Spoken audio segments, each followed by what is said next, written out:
Here's a walking rule stylists use that has nothing to do with your dress size. Your top should never take up more than 1/3 of your outfit.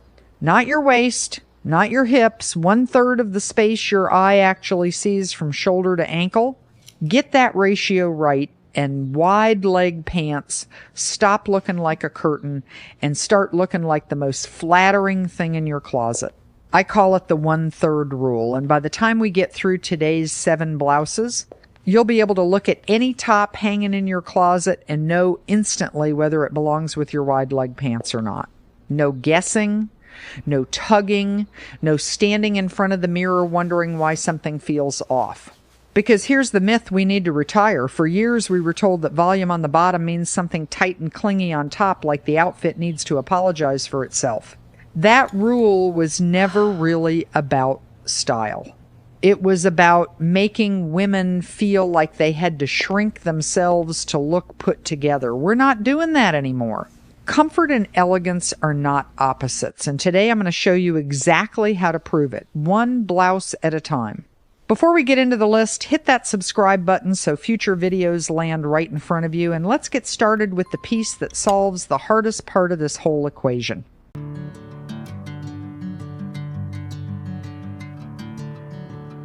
Number 1 is the structured cropped shirt, and it earns its spot because it removes a problem most of us have fought with for years, the tuck. Crop does not mean short in the way it means for a 25-year-old.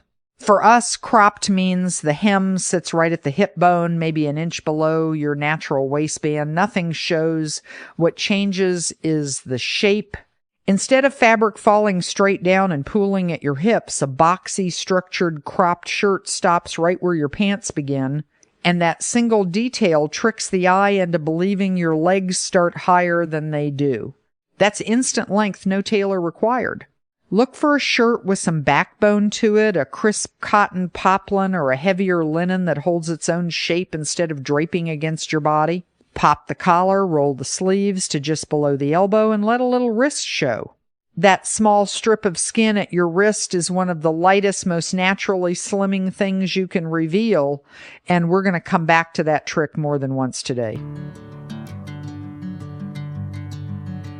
Number 2 takes us from breezy daytime into something with a little more shimmer, the wrap blouse. Silk if you want luxury, a good satin if you want the same effect without dry cleaning bills. Wide leg pants carry visual weight down low, so we need something up top pulling the eye in the opposite direction, and a wrap blouse does that automatically. The crossover neckline creates a natural V that draws attention up toward your collarbone and face, while the wrap itself cinches at whatever your narrowest point happens to be, no matter your size. That's the real trick nobody tells you.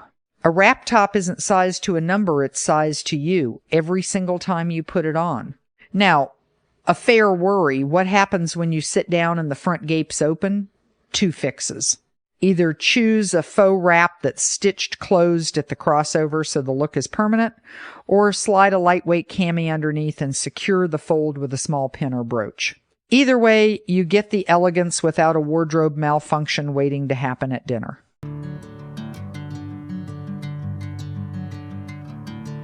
Number 3 is where we're breaking an actual rule, not just bending one. You've probably heard that tunics and wide leg pants should never be worn together because 2 loose pieces stacked on top of each other just reads as one big rectangle of fabric. That rule exists because most tunics are cut without any shape at all. The fix isn't avoiding tunics, it's choosing the right one. Look for a tunic with a band collar and slits at the sides because those slits are what let you do something called the French tuck. Here's how it works. You take just the front center of the tunic and tuck a small section into your waistband, leaving the sides and back completely loose. That one motion shows the world exactly where your waist is and where your legs begin, while the sides and back still swing free and comfortable the way a tunic is supposed to. Stick to lightweight, flowing fabrics here, soft linen, tencel, a fine cotton, anything with enough movement that it drapes instead of standing stiff. This combination works beautifully for travel days, errands, or hosting friends because you look finished without doing much of anything. Before number 4, let's clear up the question I get asked constantly whenever wide leg pants come up.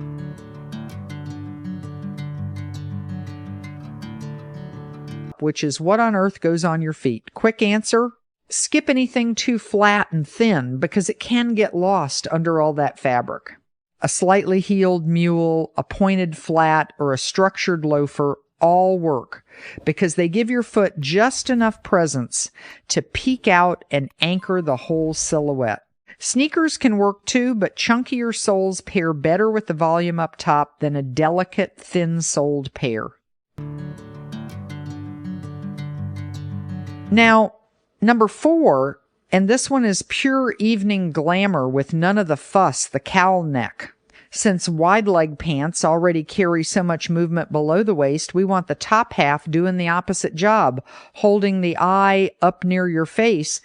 A cowl neck does exactly that. The soft folds create natural texture right at your chest, which frames your face and gives you a built-in backdrop for a statement necklace or a great pair of earrings.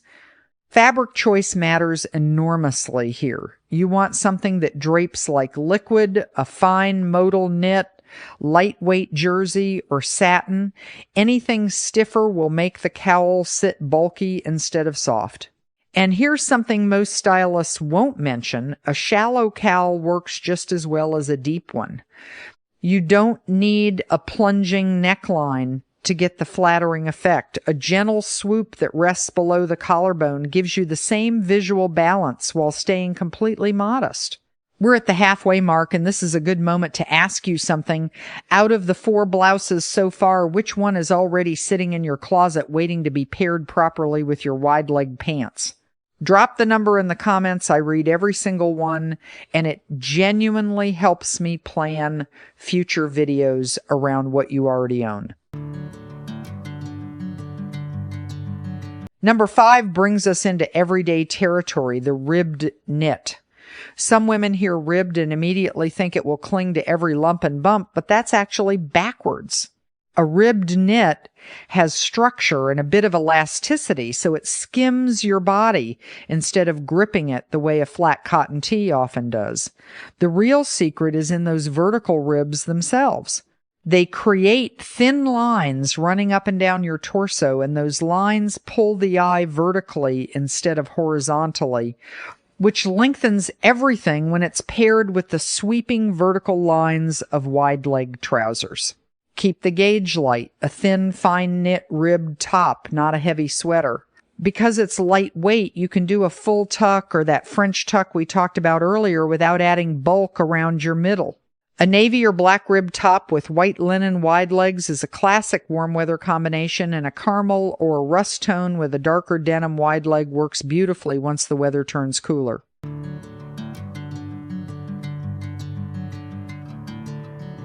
Number 6 is where we add a little drama without losing control of the silhouette, the statement sleeve blouse. This is the one piece on the list that scares people because pairing dramatic sleeves with dramatic pants sounds like a recipe for looking like you're wearing a costume rather than an outfit. The fix is simple and non-negotiable. The body of the blouse has to stay tailored and close to your torso. All the drama lives in the sleeve, nowhere else. When the center of your outfit stays streamlined, your waist reads clearly, and the sleeve becomes the interesting detail rather than added bulk. Look for a bishop sleeve or a bracelet-length sleeve with an elastic or button cuff at the bottom, and here's that wrist trick again, because it's worth repeating. Push the sleeve up just slightly to expose your wrist. It's one of the naturally slimmest points on your body, and showing even a small amount of it lightens the entire look, which matters even more when you're already working with volume both above and below. Number 7, and this is the piece I consider the most underused styling secret in this entire list, the asymmetrical hem top. If you want maximum comfort, full coverage through the hips and tummy, and zero tucking required, this is your answer. Standard tops cut straight across the body, and a straight horizontal line at your widest point can visually shorten and widen you. An asymmetrical hem replaces that flat line with a diagonal one, and a diagonal line does something a straight line never can. It keeps the eye moving instead of stopping. That movement is what camouflages the midsection while still making your legs look long underneath. Choose fluid fabrics for this one: bamboo, rayon, fine modal, or a soft linen blend, and keep the color solid. The hemline is already doing the interesting work, so busy patterns just compete with it instead of supporting it.